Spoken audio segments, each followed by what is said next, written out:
Una po sa ating mga balita, mahigpit na seguridad ay pinatutupad ngayon sa PITX lalo na't ramdam na ang dagsa ng mga pasahero para sa Holy Week.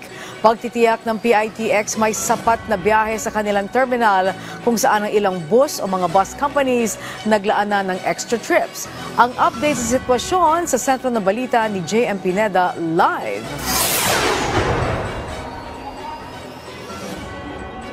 Angelique, simula nga April 9 hanggang kahapon ay umabot na sa higit 900,000 na mga pasahero ang dumaan dito sa Parañaque Integrated Terminal Exchange o PITX. At ngayon nga, posible pang pumalo ito sa 1 milyon. Bitbit ang kanyang mga anak, kapatid at pamangkin. Handa nang bumiyahe sa Izilin papuntang Quezon ngayong Martes Santo. Sa probinsya, nag-aabang ang iba pa nilang kamag-anak para sa tradisyon nilang pamamanata tuwing Semana Santa. Bakasyon po, mahal na araw po. Anong gagawin na activity? Mayroon po, magpo-prosesyon po kay San Pedro. Santo po siya. Ano yun? Every year po na ginagawa po sa San Andres, Quezon. Bonding with family na rin po. Walang patid ang pagdating ng mga pasahero na babiyahe papunta sa kanilang mga probinsya sa Parañaque Integrated Terminal Exchange o PITX. Alas 8 pa nga lang ng umaga, umalo na sa higit 30,000 ang bilang ng mga pasahero sa terminal. Hindi daw ito normal dahil sa mga ganitong oras ay nasa 10,000 lamang ang foot traffic sa PITX. Mamayang gabi naman hanggang bukas ay inaasahan na mas kakapal pa ang daloy ng pasahero sa terminal dahil karamihan sa mga nagtatrabaho ay wala ng pasok.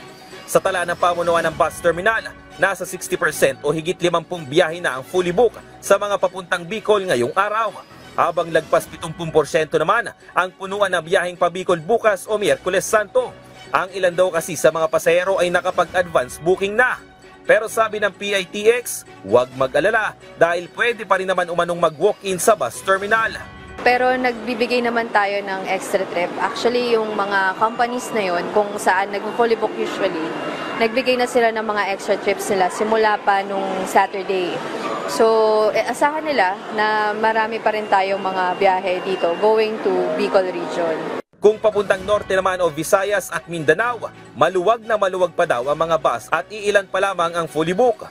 Nakaabang rin ang mga special permits na ibinigay ng LTFRB sa mga bus company, kaya paniguradong kakayanin umano ng PITX ang inaasahang bilang ng mga pasahero bukas. Well, actually, meron tayong special permit, tas meron din namang additional units yung mga bus companies. So, sapat na siya as of now. Pero kung makita natin na kailangan bukas na dagdagan, andito naman yung LTFRB para makapag-issue sila ng emergency na special permits.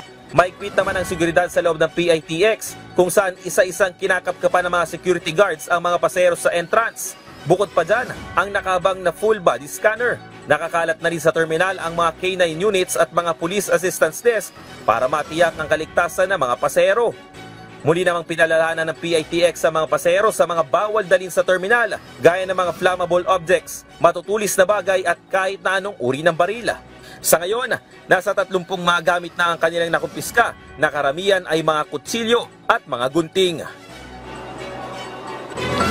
Angelique, kanina nga lang ay nag-inspeksyon din dito si NCRPO Chief Police Brigadier General Anthony Abarin na sa loob ng PITX. Kasama nga sa mga inikot niya ay yung mga bus, yung mga ticket booths, pati na rin yung mga police assistance desk. At ayon nga sa kanya ay nasa 10,000 mga pulis ang ipinakalat sa buong NCR at partikular na dito sa mga lugar ng pantalan, ng mga bus terminals at syempre kasama na dun yung mga religious places na pinupuntahan ng mga mananampalataya. At samantala, Angelique, as of 12 dun nga kakapasok lang ay nasa 72,781 na ang foot traffic dito sa PITX. Angelique? Okay, maraming salamat, JM Pineda.